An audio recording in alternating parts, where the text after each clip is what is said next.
Hello guys, welcome back to our YouTube channel. So आज की इस वीडियो में हम विप्रो एलाइट के एक्चुअल कोडिंग क्वेश्चन डिस्कस करेंगे जो कि 16 फरवरी को असेसमेंट में पूछे गए थे।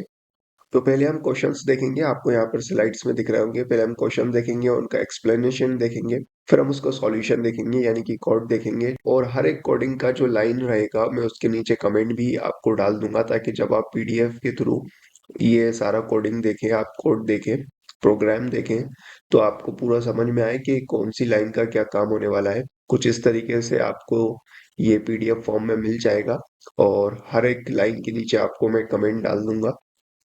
और ये सारी पीडीएफ आपको कहाँ मिलेगी? आपको मिलेगी टेलीग्राम चैनल पे, लिंक जिसकी मैंने डिस्क्रिप्शन बॉक्स में डाल दी है। तो चैनल को सब्सक्राइब कर लो, इंस्टाग्राम और टेलीग्राम पे फॉलो करो। वहाँ पे सारी अपडेट्स मैं लेके आता रहता हूँ, जॉब अपडेट्स या फिर कोई भी एग्जाम की अपडेट वहाँ पर आपको मिल जाएगी। सो नाउ वीडियो स्टार्ट करते हैं। Now you can see here the first question is you are given three integer a, t and n where a is the first term of the arithmetic progression AP। अभी arithmetic progression क्या होता है, AP क्या होता है, इसका भी मैं अभी आपको बताऊंगा। अभी सिर्फ हम क्वेश्चन पढ़ लेते हैं। D is the common difference in the AP, n in that is the term that needs to be found. You need to calculate the nth term of the AP using the formula। AP मतलब यही arithmetic progression. ये होता क्या है अभी हम discuss करेंगे। nth term का फॉर्मूला इन्होंने दिया है, सैंपल इनपुट बताया है, जैसे कि 2 3 8 यहाँ पे सैंपल इनपुट है और इसका जो आउटपुट रहेगा वो रहेगा 23। कैसे आया ये भी हमें एक्सप्लेन अभी करूंगा मैं आपके साथ। तो अब देखो, पहले तो मैं क्वेश्चन को समझाने की कोशिश करता हूँ आपको। यहाँ पे देखो आपको तीन चीजें दिख रही होगी, ए डी एन। तो ए क्या है? ए है first term of the arithmetic progression. अब यहाँ पे क्वेश्चन ये उठता है कि अर्थमेटिक प्रोग्रेशन ये होता क्या है। तो देखो, ये एक सिक्वेंस होता है, एक सिक्वेंस ऑफ नंबर जिसमें हर टर्म के बीच का डिफरेंस सेम होता है। यूजेस अर्थमेटिक प्रोग्रेशन, जो उसे अर्थमेटिक प्रोग्रेशन कहते हैं। जैसे कि एपी का जो जनरल फॉर्मूला होता है कुछ इस तरीके से होता है। आपको एक एग्जांपल के थ्रू समझाता हूं मैं। यहाँ पे देखो, अगर a इज इक्वल टू 2 और d इज इक्वल टू 3 लिखा है, तो आपका जो एपी है, अर्थमेटिक प्रोग्रेशन है, कुछ इस तरीके से बनेगा। यहाँ पे आपको दिख रहा होगा 2 5 8। तो यहाँ पे देखो 2 और 5 के में कितना डिफरेंस है? 3 का डिफरेंस है, यानी कि जो आपका डी दिया था कॉमन डिफरेंस, वो हर दो नंबर्स के बीच होना चाहिए। जैसे कि 2 और 5 के डिफरेंस कितना है? 3 का डिफरेंस है। 5 और 8 का डिफरेंस कितना है? 3 है। 8 और 11 का डिफरेंस कितना है? 3। इसी तरीके से ये पूरी सीरीज फॉलो होती जाएगी और फिर जो भी आगे का नंबर आता है वो उसमें 3 का डिफरेंस होना चाहिए उसके प्रीवियस नंबर से। अब इसमें जो एन है, एन मतलब nth टर्म, जो कि हमें फाइंड आउट करना है। भी यहाँ पर देखो आपको एक कोड दिख रहा होगा और हर एक कोड के नीचे मैंने उसके जो कमेंट है, जो लाइन का काम है, वो भी मैंने यहाँ पे लिख दिया। जैसे कि फर्स्ट लाइन आप यहाँ पे देखो, import java डॉट यूटिल स्कैनर। ये क्या है? एक स्कैनर क्लास है जो कि हमने इंपोर्ट की है, जो कि इनपुट लेने के लिए काम आती है। अब यहाँ पे public class AP nth term, ये क्या है? क्लास का नेम है एपी nth टर्म।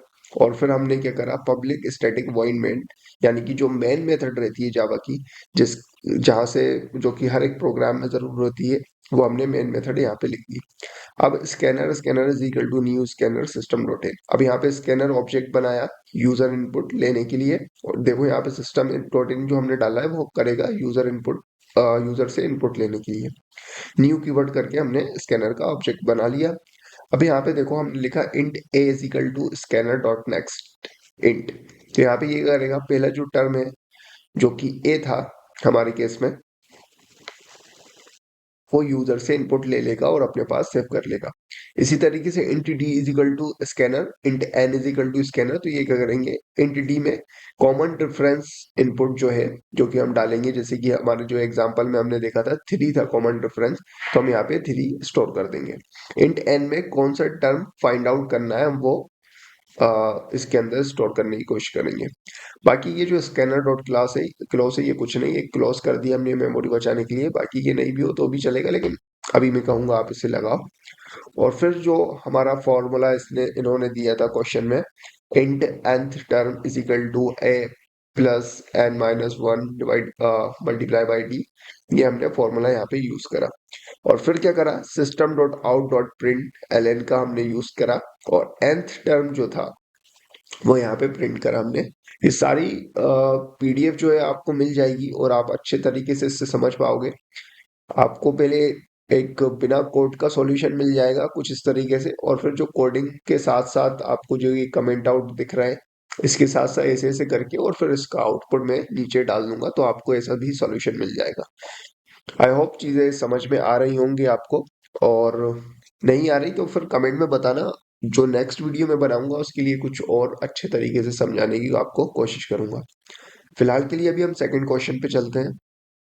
अब यहाँ पे देखो, पहले मैं क्वेश्चन बताता हूँ आपको। You are given two number x and y, you need to count how many numbers in the range x y, both inclusive are divisible by x.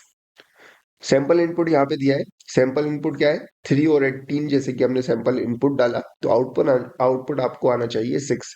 Explanation यहाँ पे देखो इन्होंने बताया, जैसे कि numbers in the range 3, 18 that are divisible by 3 are, जो कि 3 से 18 के बीच जितने भी नंबर्स आते हैं जो कि 3 से डिवाइड हो सकते हैं वो यहाँ पे इन्होंने लिखे हैं। 3 से 18 के बीच जो नंबर्स हैं जो कि 3 से डिवाइजेबल हैं, 3, 6, 9, 12, 15, 18। तो यानी कि सैंपल आउटपुट में जो 6 दिख रहा है वो इस तरीके से आया है कि हमने यहाँ पे काउंटिंग करी, 3, 6, 9, 12, 5, 18, 6 यहाँ पे आपको नंबर्स मिल गए। 18 भी हम काउंट करेंगे। These are 6 such numbers so that output is 6। Now अब हम अगर इसका कोडिंग सॉल्यूशन देखें तो पहले तो वही हमें एक जावा यूटिल स्कैनर का आपको इंपोर्ट करना होगा जो कि यूजर इनपुट लेने के लिए काम आता है। फिर हम एक क्लास बनाएंगे जो कि होगी काउंट डिविजिबल नाम की एक क्लास बनाई हमने, और मेन मेथड हमने स्टार्ट किया। फिर हमने स्कैनर एक ऑब्जेक्ट बनाया और सिस्टम डॉट इन उसके अंदर इसलिए लिखा कि हम यूजर से इनपुट ले सके उसके। बाकी फिर हमने क्या करा, इंट एक्स के अंदर हमने इनपुट लिया जो कि पहला इनपुट रहेगा हमारा एक्स वाला। इंट एक्स में, इंट एक्स वेरिएबल में हमारा जो फर्स्ट नंबर हम डालेंगे वो स्टोर हो जाएगा। फर्स्ट नंबर एग्जांपल में जैसे कि अगर हम समझे तो यानी कि 3 जो है वो इंट एक्स में स्टोर हो जाएगा जब हम प्रोग्राम रन करेंगे। इंट वाई वेरिएबल में हमारा हो जाएगा अपना दूसरा नंबर स्टोर, उसका इनपुट ले लेंगे हम, और फिर स्कैनर डॉट क्लोज हमने क्लोज कर दिया मेमोरी बचाने के लिए। नाउ काउंट फाइंड आउट करने के लिए हमने ये फॉर्मूला यहाँ पे यूज करा। फॉर्मूले की जगह हम फॉर लूप से भी ये काम कर सकते हैं, तो उसका भी मैं एक बार सॉल्यूशन आपके लिए डाल दूंगा। बाकी फॉर्मूला यहाँ पे बेस्ट रहेगा, क्योंकि लूप अगर बहुत आ, बड़े नंबर से हम डालेंगे, अभी तो ये ठीक है हमने 218 यूज करा है छोटे नंबर्स की बात है। 100 से अगर कम है तो फिर तो ठीक है, लेकिन हम जब बड़े नंबर्स का अगर हम एग्जाम्पल लेंगे तो फिर बहुत ही ज्यादा, मतलब अननेसेसरी बहुत ज्यादा टाइम टेकन हो जाएगा ये प्रोग्राम। तो यहाँ पे देखो, in count y divided by x minus one x, कुछ इस तरीके से ये हमने यहाँ पे फॉर्मूला बना लिया, जिसमें कि जो y बाय एक्स है, y अपॉन एक्स है, y तक जितने नंबर्स जो कि s से डिवाइड होते हैं उनका काउंट निकालता है y बाय एक्स। और x minus one divided by x, ये क्या करेगा, x के पहले वाले नंबर काउंट करता है जो x से डिविजिबल है। दोनों का डिफरेंस लेने से हमें x कॉमा y रेंज में डिविजिबल नंबर का काउंट मिल जाएगा। Now system dot out print जो यहाँ पे दिख रहा है उसका हमने फाइनली आंसर जो है हम प्रिंट कर लेंगे,